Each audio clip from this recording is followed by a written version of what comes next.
बिस्मिल्लाहिर्रहमानिर्रहीम।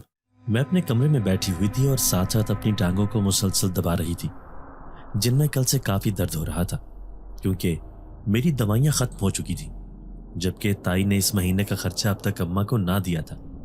उनको अच्छे से पता था कि अगर मैं बाकायदगी से अपनी दवाइयाँ ना लूँ तो मेरी टांगों में शदीद दर्द की लहर उठने लगती है।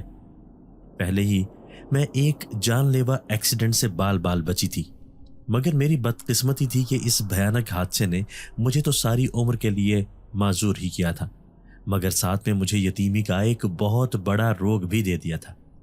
मैं और मेरी अम्मा सारी जिंदगी के लिए मोहताज होकर रह गए थे। मुझे अपना आप एक ऐसा बोझ लगता था जो किसी भी काम का नहीं था। मेरी अम्मा सारा सारा वक्त बस घर के कामों में लगी रहती थी। ताई ने तो उनको चंद हजार पैसों के एवज अपना गुलाम बना डाला था। वो पैसे भी मेरे अब्बा के अपने कारोबार के मुनाफे से ही मिलते थे, मगर ताई ये शो करती जैसे वो हमें ये महीने के 10,000 भीख में दे रही हो। अब भी नया महीना शुरू हुए 1 हफ्ता होने को आया था और ताई रोजाना कोई ना कोई बहाना गढ़ देती कि अभी उनको ताया ने पैसे ना दिए थे। हालांकि मुझे ये बात अच्छे से मालूम थी कि ताया महीने की पहली तारीख को ही ताई को मुनाफा दे दिया करते थे, जो कि ताई तकरीबन सारे का सारा ही खुद रखकर 10,000 मेरी अम्मा को दे देती, जिनमें से 5,000 की मेरी दवाइयां ही आ जाती थी। मैं अपनी टांगों को दबाती व्हील चेयर घसीट कर बाहर आई, क्योंकि ताई मुसलसल चिल्लाते हुए मुझे बाहर आने का कह रही थी। मैं बाहर आई तो ताई दंदनाते हुए मेरे करीब आकर गुस्से से बोली कि क्यों महारानी, आज सारा दिन तूने कमरे में आराम फरमाने का इरादा कर रखा है, जो अपने बिल से अब तक नहीं निकली थी। बोल, खाना पकाने के लिए सब्जी क्या तेरा बाप लेकर आएगा? खुद तो मर खप गया और इस बोझ को मेरे सीने पर मूंग दलने के लिए छोड़ गया है। ताई के अल्फाज सुनकर मेरा दिल खून के आंसू रोने लगा था, मगर अब तक ऐसे कितने ही ताने मैं रोजाना उनसे सुन चुकी थी। इसलिए अपने आंसुओं को बामुश्किल बहने से रोका और ताई को कहा कि मैं आ रही थी। बस मेरी टांगों में दर्द हो रहा था क्योंकि हफ्ते से दवाइयां नहीं खाई। मेरी बात सुनकर वो हंकार भरकर कहने लगी कि अगर 1 हफ्ता तू दवाइयां नहीं लेगी तो मर नहीं जाएगी। चुपचाप जा और जाके सौदा लेकर आ ताकि खाना तैयार हो सके। मेरी ऐसी हालत देखकर करीब ही तख्त पर बैठी मेरी दादी ताई से कहने लगी कि बहू आज रहने दे, वो बेचारी तकलीफ में है। मगर ताई ने उनकी बात को जैसे सुना अनसुना कर दिया। वो तो दादी के साथ बिल्कुल ऐसा सुलूक करती थी जैसे वो बिल्कुल कोई बेकार चीज हो। उनकी किसी बात पर ताई के कान पर ज्यों तक नहीं रिंगती थी। बड़ों का अदब लिहाज क्या होता है, वो इस बात से बिल्कुल नावाकिफ थी। पूरे घर में अपनी हुक्मरानी करना उनका शौक था। ताया भी उनकी इजाजत के बगैर कुछ न करते। हालांकि वो मुझसे बिल्कुल अपनी बेटी सबा जैसी ही मोहब्बत करते थे, मगर आज तक उन्होंने ताई के खौफ से मुझे कभी प्यार न किया था। मैं मजीद किसी भी बदमजगी ना होने के खौफ से जल्दी से थैला लेकर व्हील चेयर घसीट कर घर से बाहर निकली ताकि बाजार से सब्जी ला सकूं। ताई जानती थी कि मेरे लिए ऐसे बाहर जाना कितना मुश्किल काम था, मगर आज तक उनको मुझ पर रहम ना आया। हालांकि उनका अपना भी एक जवान बेटा था जो हर वक्त घर में फारिग पड़ा रहता था, मगर आज तक उन्होंने उसको किसी काम के लिए ना कहा था। मैं अपने इन हालात से इस कदर तंग आ चुकी थी कि बस यहाँ से कहीं दूर चली जाना चाहती थी, जहां पर ऐसे जुल्म और नफरतें ना हो, हर तरफ मोहब्बत और सुकून हो, जहां मैं खुलकर अपनी जिंदगी जी सकूं। ऐसी खालिस मोहब्बत और सुकून तो सिर्फ अल्लाह के घर जाकर ही मिलना था। मगर मेरी बदकिस्मती थी कि लाखों रुपए की जायदाद के मालिक होने के बावजूद मैं अपनी सबसे बड़ी ख्वाहिश पूरी ना कर सकती थी। मैं अक्सर रात को अम्मा की गोद में सर रख कर उनसे कहा करती थी कि अम्मा आप दुआ किया करें कि अल्लाह हमें अपने घर बुला ले, हम खाना काबा का तवाफ करें और ढेर सारी इबादत करें। वो मेरी बातें सुनकर मुस्कुरा देती थी। हम दोनों सारी रात अपने माजी का जिक्र करते, जब मैं अपने अब्बा और अम्मा के साथ एक खुशहाल जिंदगी गुजार रही थी। मगर फिर एक हादसे ने मुझसे सब कुछ छीन लिया। मेरे जान से प्यारे अब्बा और मेरे चलने फिरने की कुव्वत भी, जिसके बाद मैं बिल्कुल माजूर और मोहताज होकर रह गई थी। मेरा नाम आलिया है और मैं अपने अब्बा और अम्मा के साथ बहुत खुशी से रहती थी। मैं अपने वालिदैन की इकलौती औलाद थी, जिसको उन्होंने काफी लाड प्यार से बड़ा किया था। मेरी हर फरमाइश को मेरे अब्बा हुक्म समझकर पूरा करते थे। मेरी अम्मा तो अब्बा को अक्सर टोक दिया करती थी कि ऐसे बच्ची की हर बात मानना ठीक नहीं है, क्योंकि लड़की जात है, कल को इसने पराए घर जाना है। اگر وہاں بھی اس کی یہی عادت رہی تو مشکل اسی کو سہنی پڑے گی۔ میرے ابا اماں کی بات سن کر یہی کہتے تھے کہ میری بیٹی میری شہزادی ہے، جب تک یہ میرے پاس ہے میں اس کی ہر خواہش پوری کرنے کی کوشش کروں گا۔ ابا کی یہ بات سن کر میرا ان کے لیے پیار مزید بڑھ جایا کرتا تھا۔ میرے ابا کے رشتہ داروں میں بس ایک بڑا بھائی تھا جس نے آج تک ابا سے کچھ خاص تعلق نہ رکھا تھا، اور وجہ تھی تائی، کیونکہ وہ ہمیشہ سے ہی اس بات سے جلتی تھی کہ ہمارے پاس ان سے زیادہ دولت ہے۔ میرے ابا ایک محنت کرنے والے انسان تھے۔ انہوں نے دن رات ایک کر کے اپنا کپڑے کا کاروبار شروع کیا تھا، جو ابا کی سخت لگن کی وجہ سے اب کافی پروان چڑھ چکا تھا، اور اس کاروبار کی مالیت لاکھوں میں تھی۔ ہمارے گھر کا خرچہ کافی کھلا چلتا تھا، کبھی کسی چیز کی تنگی نہ ہوئی تھی، جبکہ میرے تایا بس ایک معمولی سے سرکاری کلرک تھے جن کی ماہانہ تنخواہ 30,000 تھی۔ تائی جب کبھی کسی تہوار پر ہمارے گھر آتی تو میری اماں اور مجھے باتیں سنانے کا کوئی موقع ہاتھ سے جانے نہ دیتی تھی۔ وہ یہی کہتی کہ میرے ابا نے یہ سارا پیسہ حرام کاری کر کے کمایا ہے۔ اپنی حسد میں وہ اس قدر آگے بڑھ چکی تھی کہ اپنے بچوں کے دلوں میں بھی میرے اور اماں ابا کے خلاف نفرت ڈالتی گئی۔ تایا کے 2 بچے تھے، ایک بیٹا اور ایک بیٹی۔ وہ دونوں ہی مجھ سے جب بھی ملتے میں کافی خوش ہوتی، مگر جب اپنے ساتھ ان کا روکھا رویہ دیکھتی تو میرے دل کو کافی تکلیف پہنچتی تھی۔ تائی کی بیٹی صبا، جو کہ کچھ ساملی تھی، ہر وقت مجھے غصے سے گھورتی تھی۔ مجھے قدرتی طور پر کافی زیادہ حسن عطا کیا گیا تھا۔ میرے کالے سیاہ بال اور کالی ہی مقناطیسی آنکھیں ایک ایسی کشش تھی جو کہ ہر دیکھنے والے کو دنگ کر جاتی تھی۔ اس وقت میں 18 سال کی نہیں ہوئی تھی۔ صبا میری ہی عمر کی تھی، مگر ہر وقت فیشن اور ہار سنگھار کرنے کی وجہ سے وہ اپنی عمر سے کافی بڑی لگتی تھی۔ میری ایک اور دادی بھی تھی جو کہ ہمارے ساتھ ہی رہتی تھی اور مجھ سے بہت پیار کرتی تھی۔ تائی لوگ جب بھی ہمارے گھر آتے تو دادی بہت گرم جوشی سے تایا کے بچوں کو اپنے پاس بلاتی ملنے کے لیے، مگر وہ بالکل تائی کے نقش قدم پر چلتے ہوئے رسمی سلام کر کے دور بیٹھ جاتے۔ مجھے ان کا رویہ کافی عجیب لگتا تھا، مگر کچھ کر نہیں سکتی تھی۔ یوں ہی کافی عرصہ گزر گیا تھا، مگر کہتے ہیں نا کہ خوشیوں کی عمر کافی چھوٹی ہوتی ہے، اسی طرح میرے ساتھ بھی ہوا تھا۔ ہمارے ہنستے بستے گھر کو بھی ایسی بری نظر لگی تھی جو ہمارے پیار بھرے آشیانے کو دیمک کی طرح کھا گئی تھی۔ وہ حادثہ آج بھی یاد کرتے ہوئے میرے رونگٹے کھڑے ہو جاتے ہیں، جب میرے ابا نے پہلی دفعہ گاڑی لی تھی۔ ہم سب بہت خوش تھے کہ ہم اب شہر آرام سے چلے جایا کریں گے۔ گاؤں سے شہر جانے والی لوکل گاڑیوں میں جانے کے لیے ہمیں کافی خوار ہونا پڑتا تھا، مگر گاڑی کے آ جانے سے ہمیں کافی سہولت مل گئی تھی۔ سارے خاندان والوں کو پتہ چل گیا تھا کہ ابا نے گاڑی لے لی تھی۔ جو بھی دیکھتا بہت تعریف کرتا۔ تائی بھی اپنی جلن کے باوجود دیکھنے آئی تھی۔ انہی کی بری نظر تھی کہ ایک دن ہم نے مل کر شہر جانے کا پروگرام بنایا تھا۔ میں ابا کے ساتھ آگے بیٹھی تھی اور اماں پیچھے بیٹھی تھی۔ مین روڈ پر دھند کی وجہ سے کافی مشکل سے دکھائی دے رہا تھا۔ ابا تو واپس جانے کے لیے گاڑی موڑنے ہی لگے تھے کہ اچانک سے ایک بہت بڑا ٹرک گاڑی سے ٹکرایا، جس کی وجہ سے ہماری گاڑی الٹ گئی۔ اس دل دہلاتے واقعے کی وجہ سے میرے ابا تو اسی وقت انتقال کر گئے تھے، جبکہ اماں اور مجھے کافی زیادہ چوٹیں آئی تھیں۔ ہسپتال میں جب مجھے ڈاکٹر نے یہ خبر دی کہ اب میں چل نہیں سکوں گی تو یہ سن کر میرے پیروں سے جیسے کسی نے زمین کھینچ لی تھی کہ اب میں محتاج ہو چکی تھی۔ میری اماں بھی جیسے ایک دن میں ہی صدیوں کی بیمار لگنے لگی تھی۔ ابا کی موت کے بعد ہمارا اکیلے رہنا کافی مشکل ہو چکا تھا۔ دادی بھی بیٹے کی موت کے بعد مزید بیمار ہو چکی تھی۔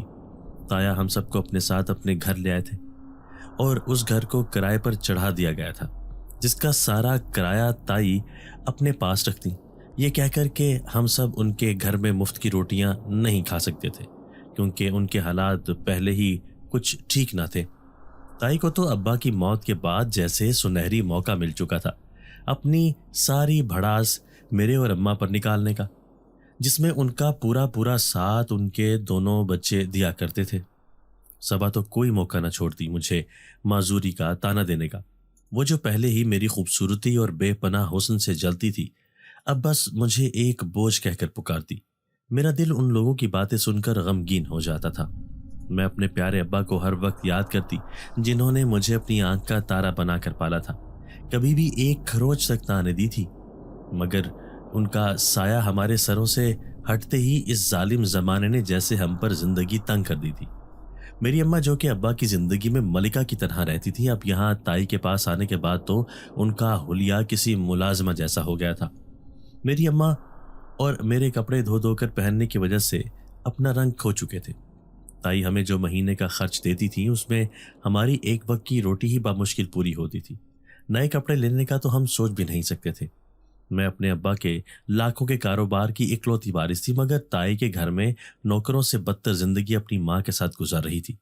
یہ تو دادی نے تایا پر زور دے کر میرے لیے ایک ویل چیئر کا بندوبست کروا دیا تھا، ورنہ تو میں ساری عمر بستر پر لیٹ لیٹ کر ہی ساری عمر گزار دیتی۔ مگر اس بات کا بھی میری تائی کو اتنا غصہ تھا کہ وہ پھر مجھے سبزی لینے کے لیے گھر سے باہر بھیجنے لگی تھی کہ اتنی مہنگی ویل چیئر جب خرید کر دی ہے تو مجھے ان کے کام بھی کرنے ہوں گے، ایسے سارا وقت مفت کی روٹیاں نہیں توڑ سکتی۔ میں جو کہ کبھی ایک ٹافی لینے خود دکان تک نہ گئی تھی، کیونکہ ابا خود میرے لیے سب کچھ لاتے تھے۔ اب مجھے ویل چیئر پر روزانہ باہر جانا پڑتا تھا تاکہ سودا لا سکوں۔ تائی مجھے انکار کرنے پر سارا دن بھوکا رکھتی تھی۔ میری دادی جو کہ خود تائی کے رحم و کرم پر رہ رہی تھی، میرے اور اماں کے ساتھ ہوتے اس سلوک پر ہر وقت اٹھتی رہتی تھی۔ تائی نے ان کو بھی اس گھر میں کسی فالتو چیز کی طرح رکھا ہوا تھا۔ بڑے تو گھر کی شان ہوتے ہیں، ان کا احترام کرنا ہم سب پر فرض ہوتا ہے، مگر تائی نے تو ہمیشہ اپنی ساس کو وہ عزت اور مان کبھی دیا ہی نہ تھا۔ انہوں نے اپنی ساری زندگی لوگوں سے جلن میں ہی گزار دی تھی، کبھی بھی اللہ کی دی نعمتوں کا شکر ادا نہیں کیا تھا جو ان کو رب نے عطا کر رکھی تھی۔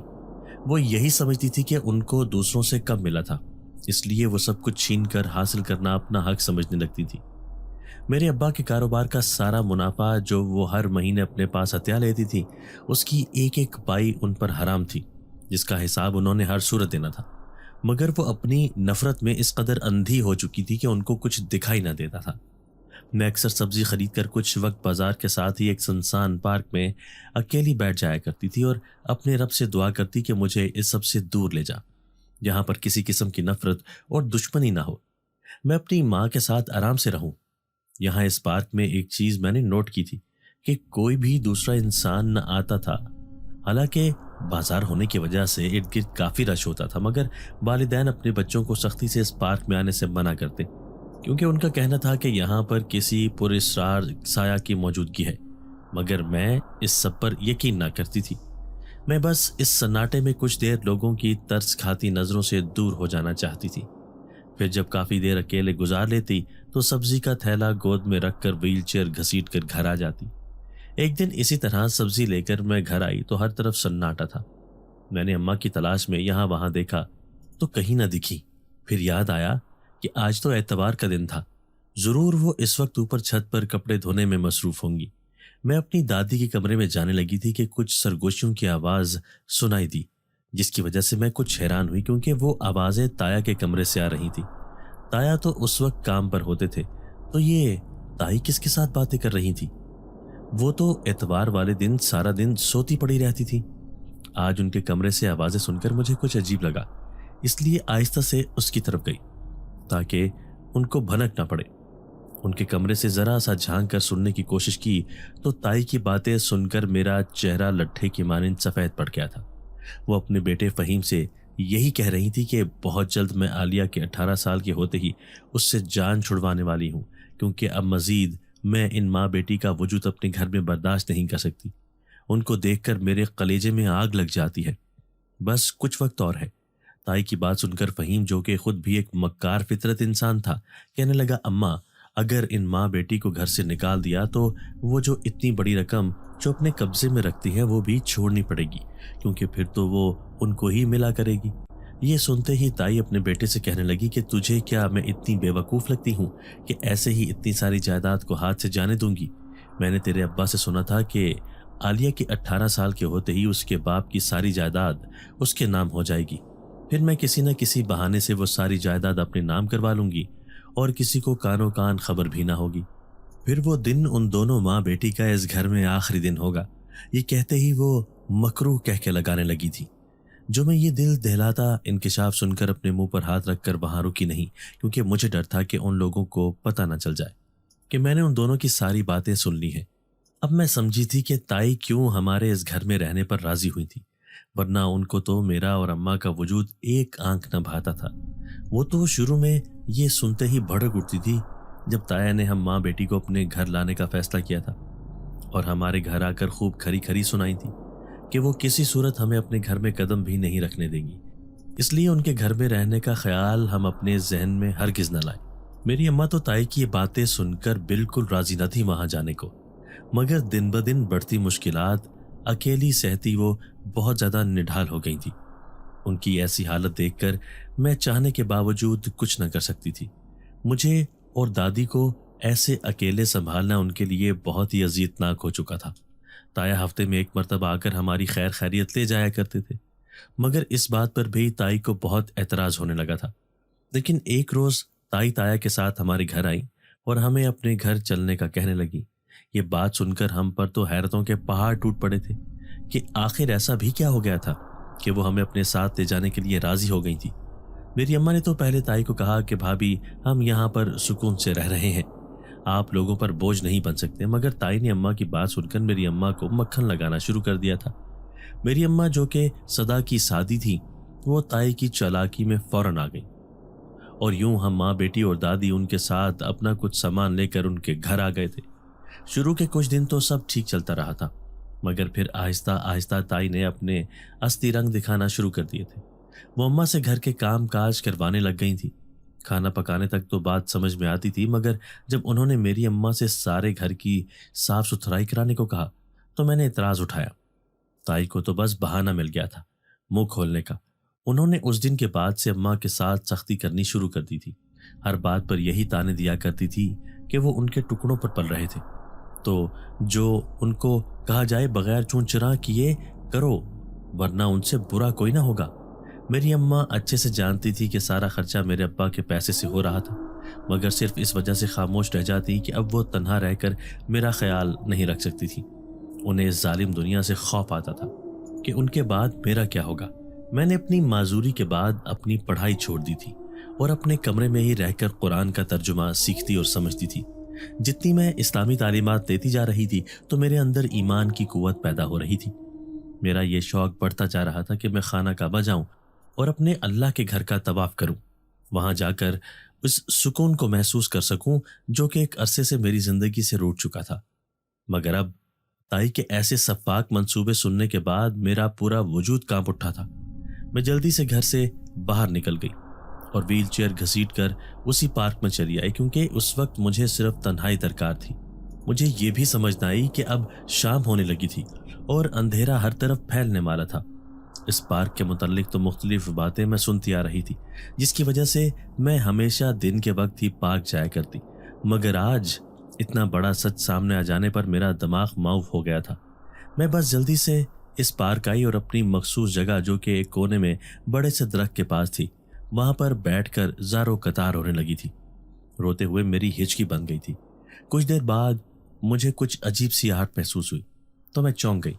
जल्दी से सर उठाकर इधर उधर देखा तो कोई मौजूद न था, मगर जब हर तरफ शाम के साए लहराते हुए देखे तो अब हकीकी तौर पर मैं खौफजदा हो गई थी।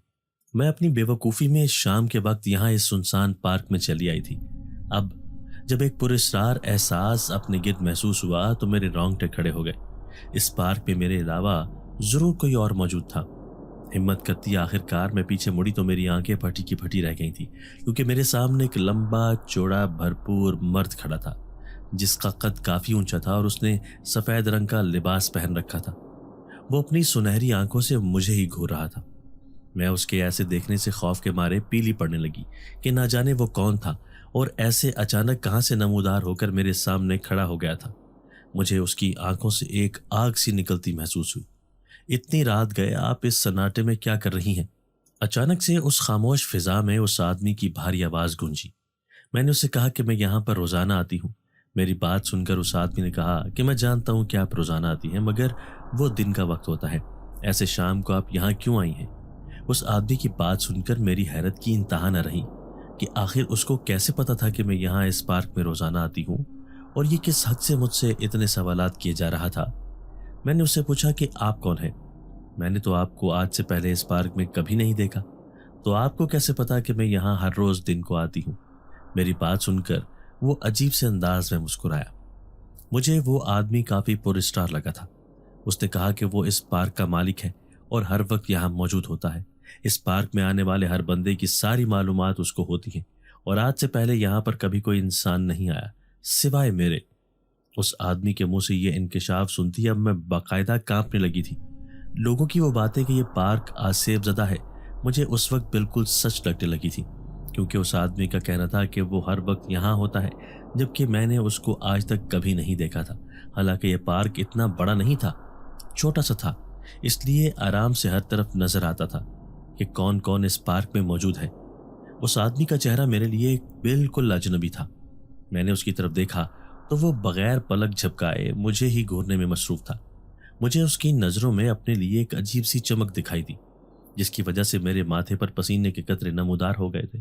میں وہاں سے گھر جانے کے لیے پلٹی ہی تھی کہ اس آدمی کی بات سن کر میرے ویل چیئر چلاتے ہاتھ تھما گئے تھے، جب اس نے کہا کہ مشکلات سے ہارنا نہیں چاہیے بلکہ ان کا مقابلہ ہمت سے کریں۔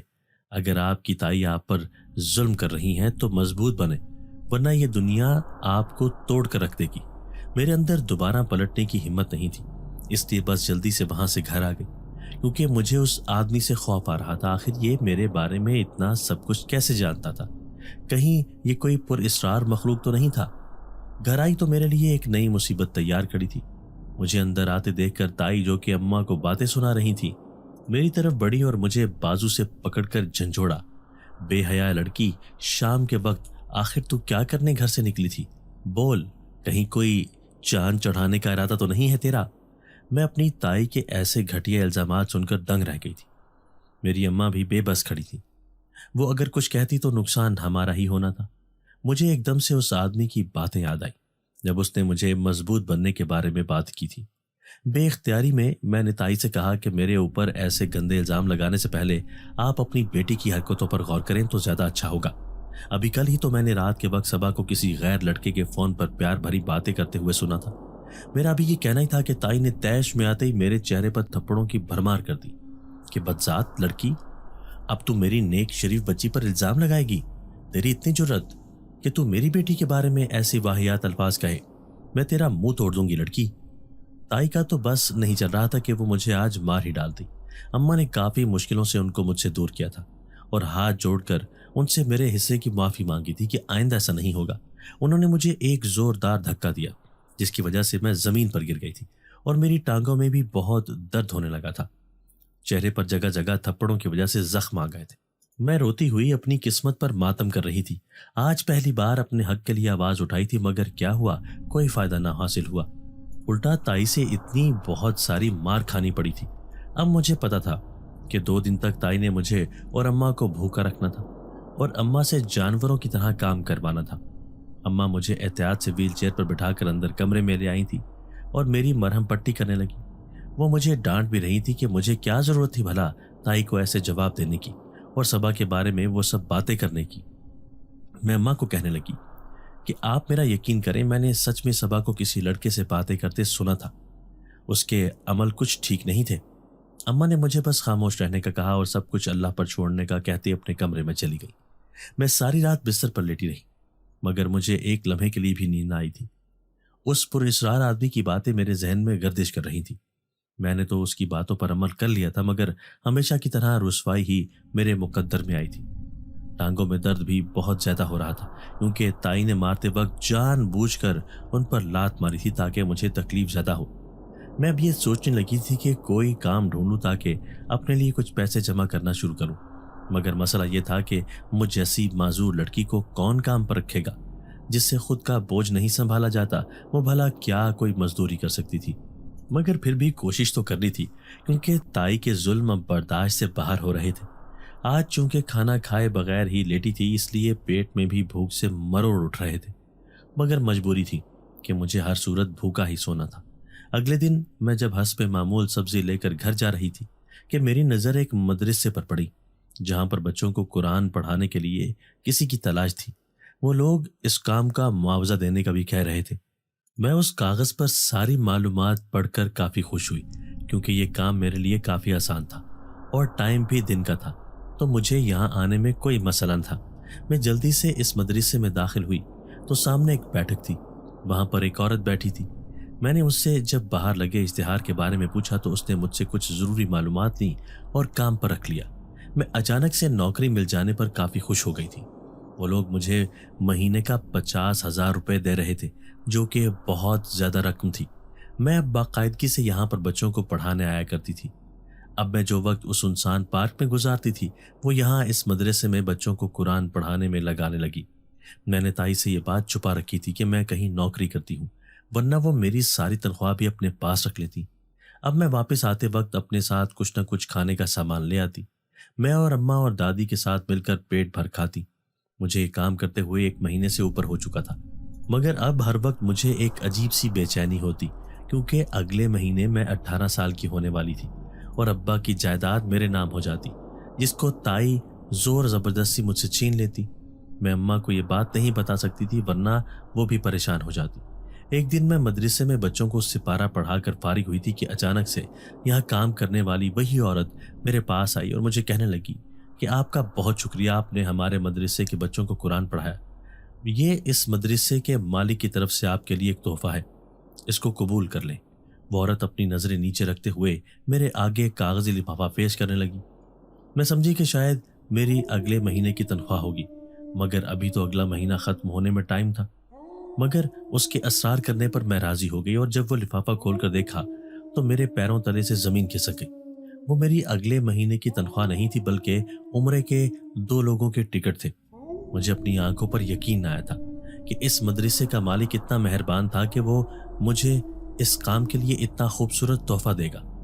मेरी हमेशा से ही ये ख्वाहिश थी कि अपने रब के घर जाऊं, मगर ताई के जुल्म देखकर तो जैसे सारी उम्मीदें ख़त्म होने लगी थी। लेकिन आज मेरे अल्लाह ने मेरी सुन ली थी। मेरी आंखों से आंसू जारी हो गए थे। ये खुशी की खबर जब मैंने अम्मा को सुनाई तो वो भी खुशी से रोने लगी थी। हम दोनों ने ये बात ताई से छुपाए रखी थी कि हम इस हफ्ते के आखिर में उम्रा करने जा रहे हैं।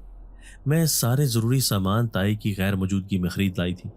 कुदरत ने मेरा साथ ऐसे दिया था कि 2 दिन पहले ताई सबा को लेकर अपनी बहन के घर किसी शादी पर गई थी। हम उस मौका का फ़ायदा उठाते चले गए। अल्लाह के घर पहुंचकर मैंने खूब सारी दुआएं की और सारा वक्त इबादत में गुजारा। यूं पता ही न चला और पूरा महीना गुजर चुका था। अब हमारे जाने में कुछ ही दिन बाकी रह गए थे। मेरा यहाँ से जाने को बिल्कुल भी दिल न था, मगर मजबूरी थी कि जाना तो था। मगर एक बात जो मैंने नोट की थी वो ये थी कि जिस होटल में मैं और अम्मा रुके थे वहाँ पर मुझे हमारे अलावा कोई और दिखाई न दिया। यहाँ सिर्फ काम करने वाले मुलाजमीन ही थे। मुझे इस बात पर भी बड़ी हैरत होती कि यहाँ सब लोग हमारे साथ काफ़ी एहतराम से पेश आते और बग़ैर पैसे लिए खाने कमरे में रख जाते। एक दिन मैं सुबह के वक्त नीचे उतरी तो वहाँ हाल में उस वक्त कोई न था, मगर फिर कुछ कदमों की चाप सुनाई दी तो एक झटके से मुड़ी। सामने खड़े आदमी को देखकर मेरा चेहरा लट्ठे की मानिंद सफ़ेद पड़ गया था, क्योंकि वो कोई और नहीं बल्कि वही पार्क में मिलने वाला आदमी था जो कि मुझे पुरस्कार लगा था। अब भी वो अपनी सुनहरी आंखें मुझ पर गाड़े खड़ा था। मैंने उससे पूछा कि आप यहाँ कैसे आ गए, क्या आप मेरा पीछा कर रहे थे? तो उसने कहा कि नहीं, मैं तो आपका बहुत शुक्रगुजार हूँ कि आपने मेरे मदरसे के बच्चों को कुरान पढ़ाया था, इसलिए खुद यहाँ आपका शुक्रिया अदा करने आया था। मैं समझ गई थी कि मुझे उम्रे पर भेजने वाला यही आदमी था, मगर एक बात मुझे समझ न आई कि आखिर वो क्यों मेरे साथ इतना मेहरबान था। आजकल के ज़माने में तो कोई किसी को अपना झूठा तक देने पर राज़ी नहीं होता, और ये आदमी अपना इतना सारा पैसा मुझ पर लगा चुका था, वो भी सिर्फ शुक्रिया अदा करने के लिए, हालांकि मैं बच्चों को कुरान पढ़ाने की तनख्वाह लेती थी। मैंने उस आदमी से कहा कि आखिर आप ये सब क्यों कर रहे हैं, मुझे सच सच बता दें। उस आदमी ने कहा कि मैं आपको पसंद करता हूँ, अब से नहीं बल्कि तब से जब आप उस पार्क में आती थी। मेरा दिल करता है मैं हर वक्त आपके आसपास रहूं और आपकी सारी परेशानियां दूर कर दूं, मगर मुझे इस बात का डर है कि आप मेरी हकीकत जानकर मुझसे खौफजदा होती दूर हो जाएंगी। इसलिए मैं आज तक हमेशा आपसे छुप कर रहा और कभी अपनी पसंद का इजहार आपसे न किया। मेरी हालत अपने सामने खड़े आदमी की बातें सुनकर अजीब सी होने लगी थी। आखिर इसकी हकीकत क्या थी जो वो मुझे बताने से हिचकिचा रहा था? मुझे तो वो दिखने में एक शरीफुल नफ्स इंसान मालूम होता था, क्योंकि उसकी आंखों में अपने लिए कभी कोई गंदगी न देखी थी। तो भला मैं क्यों उससे दूर हो जाऊंगी? मैंने उससे पूछा कि आप मुझे अपनी हकीकत बताएंगे, तभी तो मैं कुछ फैसला कर सकूंगी, वरना तो सारी उम्र मेरी इसी परेशानी में गुजर जाएगी कि आखिर आप हैं कौन। मैं अब इस चूहे बिल्ली के खेल से आजिज आ चुकी हूँ। उस आदमी ने मुझे एक तरफ पड़े सोफे पर बैठने का इशारा किया और खुद भी एक सोफे पर बैठ गया। उसने मुझे कहा कि मैं कोई आम इंसान नहीं हूं बल्कि एक जिनज़ादा हूं जो कि बे इंतहा पुरस्कार ताकतों का मालिक हूं।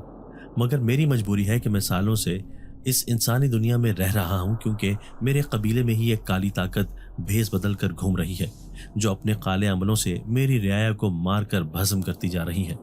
मैं उसी की तलाश में यहाँ पर अपने पूरे कबीले के साथ इस मदरसे में होता हूँ। वो पार्क भी मेरा ही है।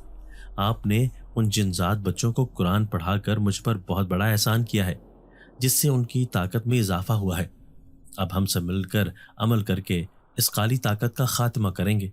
मैं ये हकीकत जानकर तो पत्थर की होकर रह गई कि सामने बैठा आदमी एक जिनजात है और एक बहुत ही बड़े जन्नाती कबीले का सरदार है। जब खौफ से कांपती एकदम अपनी जगह से खड़ी हो गई और वहां से जल्दी वापस आ गई थी। फिर कुछ दिनों बाद ही मैं अम्मा के साथ वापस आ गई थी।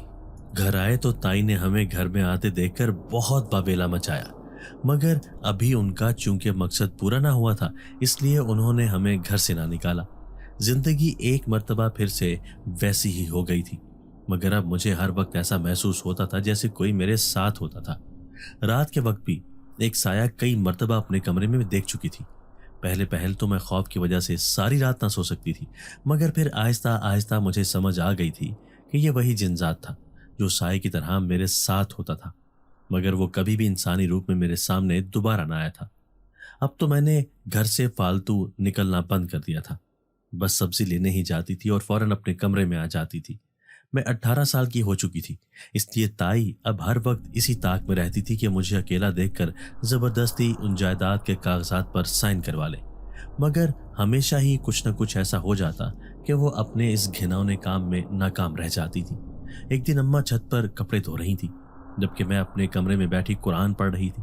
अचानक से मैंने देखा कि ताई मेरे कमरे में आई हैं। मैं उनके चेहरे पर मक्कारी सी चमक देखकर डर गई थी।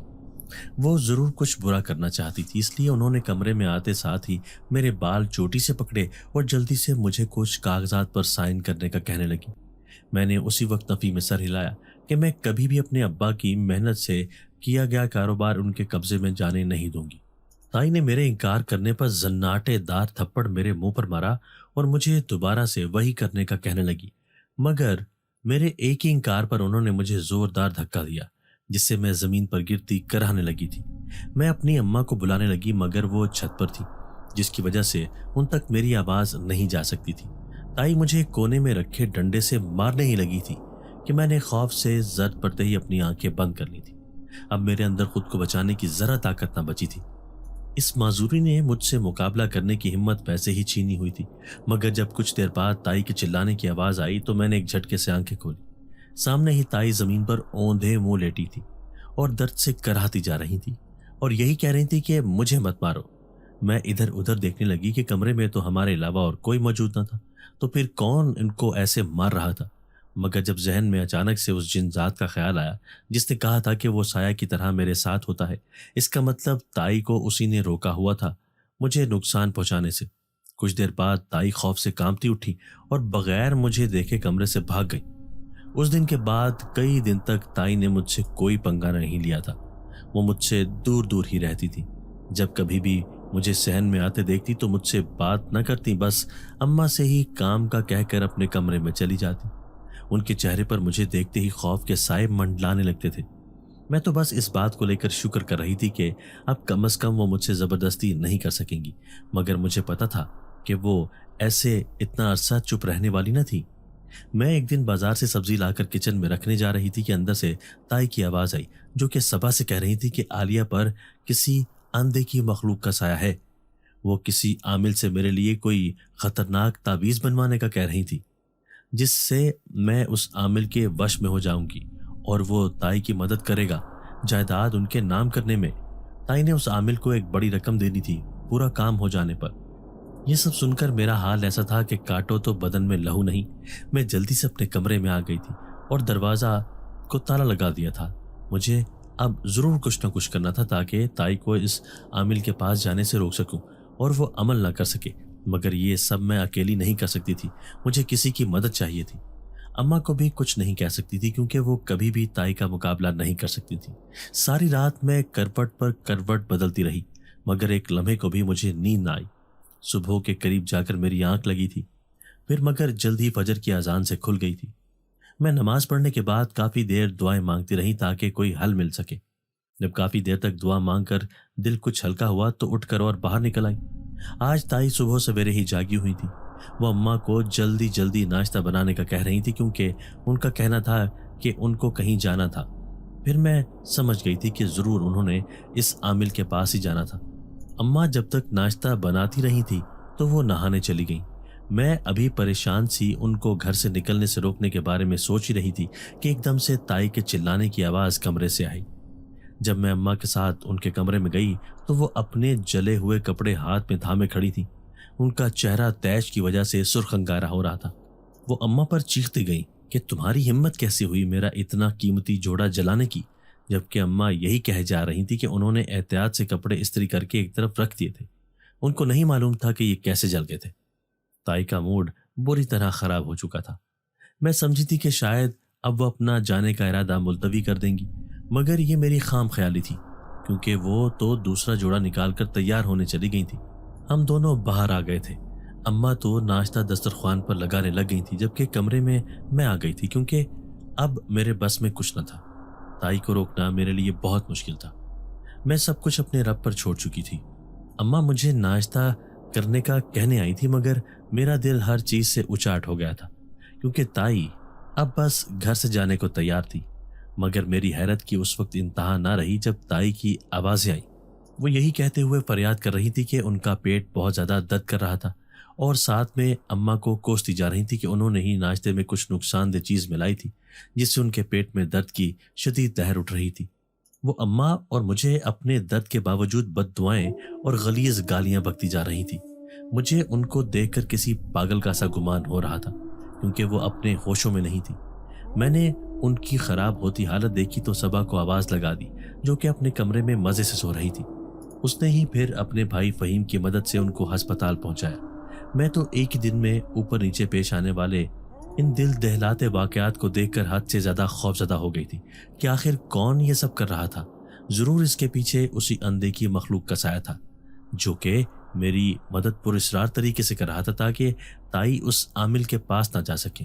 آج مجھے پورا یقین ہو گیا تھا کہ جن ذات سچ میں مجھ سے سچی محبت کرتا ہے، جو بغیر کسی غرض کے میری مدد کسی مہربان کی طرح کر رہا تھا۔ تائی اس کے بعد کئی ہفتوں تک بستر کی ہو کر رہ گئی تھی۔ ان کے اندر کا سارا غرور جیسے ختم ہو گیا تھا۔ وہ اب زیادہ تر بیمار رہنے لگی تھی۔ قدرت نے ان سے بدلہ لے لیا تھا۔ میں ایک دن دل کے ہاتھوں مجبور ہو کر اسی پارک میں چلی گئی تھی جہاں اس جنزات سے پہلی بار ملاقات ہوئی تھی۔ وہ وہیں پر مجھے اس درخت کے پاس کھڑا ملا۔ مجھے دیکھ کر اس نے مجھے پھر سے اپنی محبت کا اظہار کیا اور شادی کرنے کا کہا۔